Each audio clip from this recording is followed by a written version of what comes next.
Welcome back, gamers of the internet. Here's a fun question for you.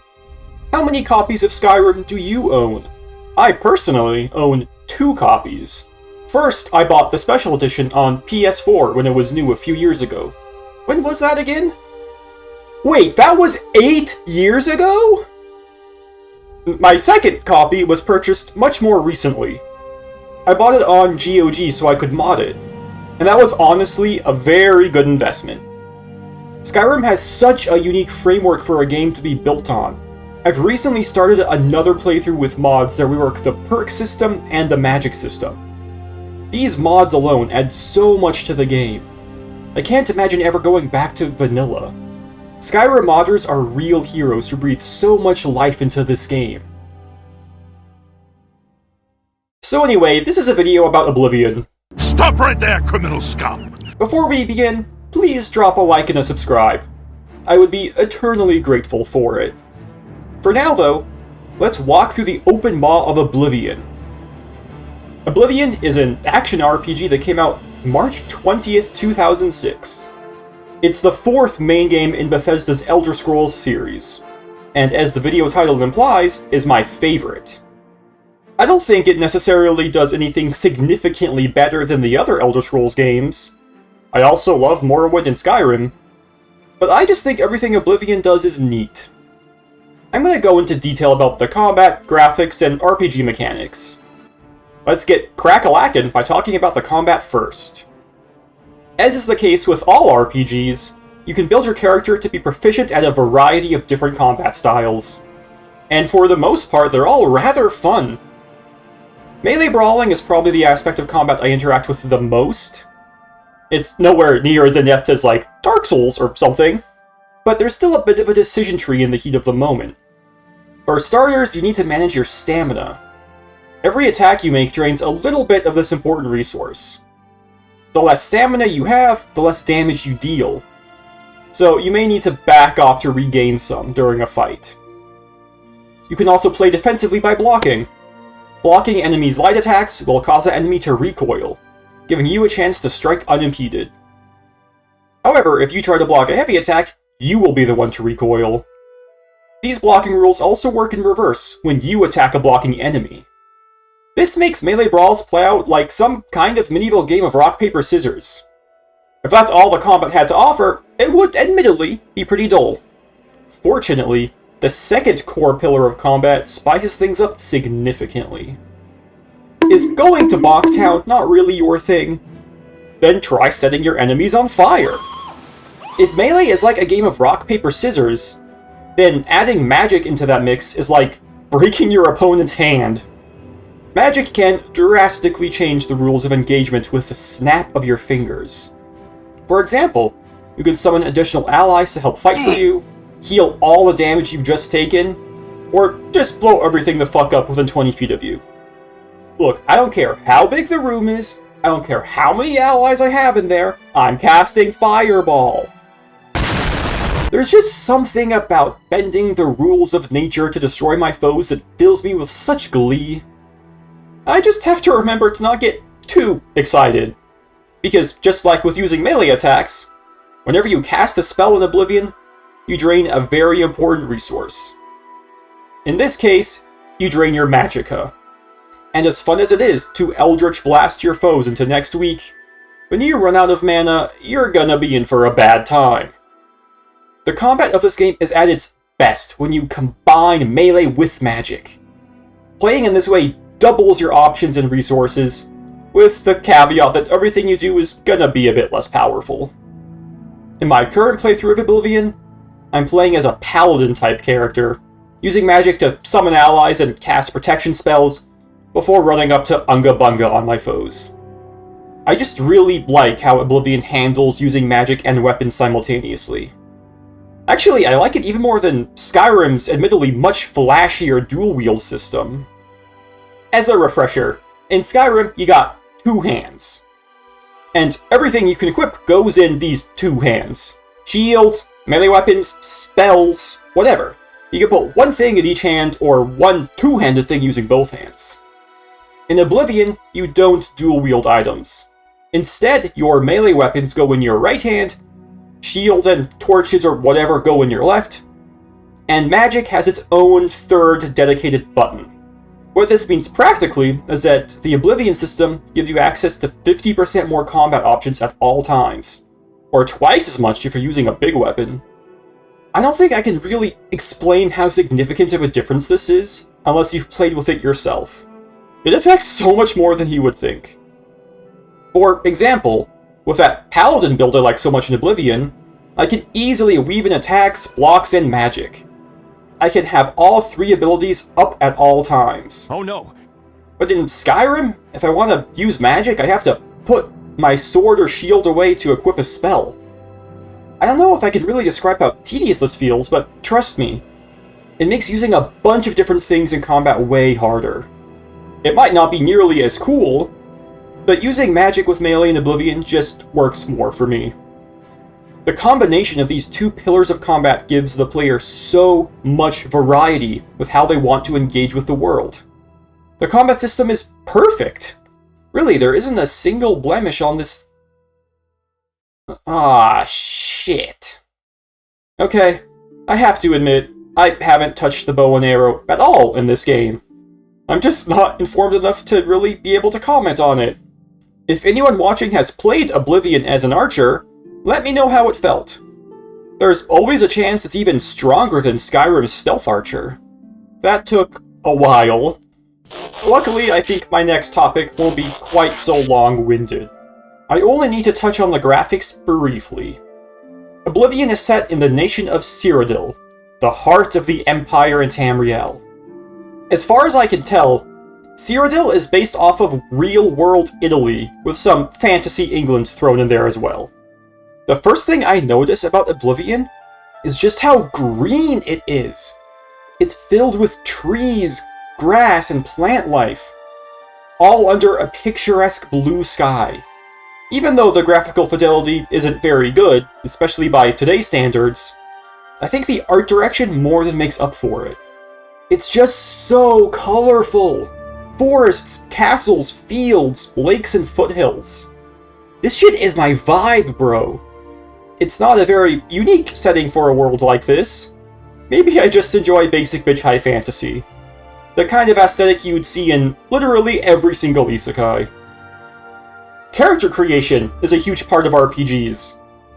So let's go back to the beginning of our theoretical journey and talk about that next. In Oblivion, you first need to pick your race. Each race has significantly different stats and strengths and weaknesses. So right away, knowing what kind of character you want to be will inform which race you'll want to play as. Next, you need to choose your birth sign. These are powerful perks that will further push you into the specialization you want to play as. If you want to be a magic user, you may take the sign of the mage, which gives you 50 additional magicka points for free. Or maybe you want to play as a huge beefcake, a playstyle that could really benefit from getting a plus 10 to your strength and endurance attributes, in which case, the sign of the warrior might be your thing. After picking your sign, you get to pick your class. You can choose from a list of pre-made classes, but that's boring.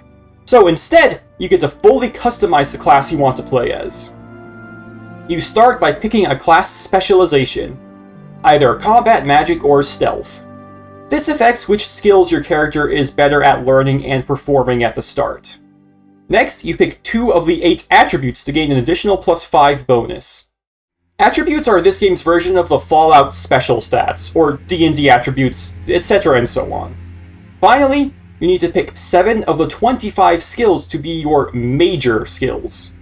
Your major skills will be boosted upon starting the game, and they determine how you level up. So picking the right list of major skills for your character is very important. And with that, our character is done. It's a pretty involved process, but I'm okay with that. The more options I have at character creation, the more fun I have. I love fine-tuning my character to be exactly what I want. Honestly, creating a character might be my favorite part of RPGs.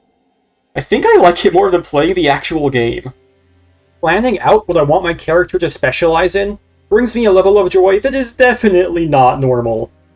If character creation is my favorite thing to do in RPGs, then leveling up might be my second favorite. When you think about it, Leveling up is kinda like doing mini character creation. It's an event that lets you make even more choices about your character.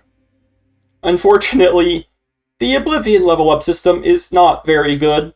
Upon leveling up, you get an increase to your max HP based on your endurance attribute, and you get to pick 3 of your 8 attributes to increase in value between 1 and 5. Whether the increase is bigger or smaller depends on which skills you've used the most since your last level up. This system is actually really annoying in my opinion. If you don't know about how this works in the background, you can very easily make your character super weak by accident. But if you do understand what's going on, you feel compelled to try and min-max the system. It's bad either way. I insulted Skyrim a little bit earlier in this video, so I'm gonna make amends by praising it now. Leveling up in Skyrim is way more interesting than it was in Oblivion. Instead of getting some extra hit points, you have to choose whether you want hit points, stamina points, or magicka points. Already leveling up is more interesting with more choices to make, but that's just the tip of the iceberg. Instead of increasing attributes, you get to pick a perk from a huge tree. There's so much more to consider with a perk tree system. I do miss having attributes. I wish I could increase those in addition to picking perks. As a gamer, I love seeing number go up, so it's a shame it's not here. But I can't deny that Skyrim made a massive improvement to leveling up over Oblivion. Next up, I would be a fool if I didn't talk about spellcrafting. If you know a spell with a specific effect, like fire damage for example, this lets you customize its damage, its range, and its area of effect. That alone is pretty cool. But this mechanic gets crazy when you start combining multiple effects into one spell. In addition to fire damage, you can put a weakness to magic effect on your spell. Maybe a damage over time effect, and finally slap on Soul Trap, so you can profit from the deaths of others. Or maybe you want to focus on defense instead of offense. Then you can make a spell that heals you over time, reinforces your armor, and buffs your stamina. The possibilities are endless with this mechanic. You can really flex your creative muscles to make some pretty degenerate shit. I'd better also talk about the quest journal. Every quest you take is kept in your journal tab. It holds details of where you're supposed to go, what you need to do, what time you need to do it, and other details like that. Unfortunately, it's not as detailed as Morrowind's journal system. I love games that force you to figure out where to go on your own like Morrowind does. I think it's so immersive when you need to actually read directions and track down landmarks. So it's a bit of a shame, then, that Oblivion uses what my friend likes to call the lobotomy marker. I don't even think they really needed to. If they just put, a tad bit more description to the quest log, you could totally get by without ever following the lobotomy marker. At least the journal still has a bit of detail, and it feels like it was written by our character. I would love to talk about the quests themselves, but I don't have too much to say. I'm the kind of gamer who ignores everything to go climb mountains, kick rocks, and pick mint. So I haven't really done that many quests despite my 80 hours of playtime. But some do stand out. I remember the quest where you end up buying a haunted house, and then you have to play Luigi's Mansion to cleanse it of evil.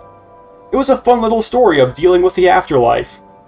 It surprised you by starting off with a really good, cheap mansion, and then finding out it was run down, and then finding out it was cursed. I think that's fun. I also remember going to Kvatch for the first time, and fighting the forces of Oblivion there. Entering the Hell Gates for the first time is a set piece I will never forget. And the various Mages Guild quests are all quick and fun little stories that characterize the mages effectively in a short time frame. Quests are the heart and soul of RPGs, and even though I haven't done that many, I've thoroughly enjoyed what I've seen so far. There's a lot of really goofy quests, but that makes them all unique. Mostly, nothing is dull. There's something going on with even the simplest task. I don't know when else I'll get the chance to talk about it, but I think the speech minigame is actually addicting. How it works is that you have 4 conversational options to pick from during the minigame, and you must select all 4 of them once during the game. Each option will make the person you're talking to happy, extremely happy, upset, or extremely upset. Every time you make a selection, the wedges inside the wheel will rotate. And the size of the wedge inside the conversation option you're picking affects how positively or negatively the person will react. Playing this game is like solving a puzzle. It's a very minor part of Oblivion, and it's not that impactful, but I just think it's cool. It's fun! To end the video, Oblivion's meme potential makes it so damn charming. The awkward zoom in on people when you talk to them, the voice acting that exists. It may be unintentional, but it's still funny as hell. I'm sure I could say more, but for now I think that's enough. Thank you so much for watching my video. If you liked this, leave a like, a subscribe, or a comment. Tell me what parts of Oblivion you like so much. Earlier versions of this video also had me talking a lot more about Skyrim and Morrowind as a point of comparison, but I felt like I was being too negative towards them, even though I like those games a lot. If you think I should try and make a video directly comparing aspects of these 3 games, let me know. I could still talk about them. Or if you think there's something else I could talk about, tell me about it. I'd love to hear your opinions. Thank you so much again for watching. Have a wonderful day, everyone.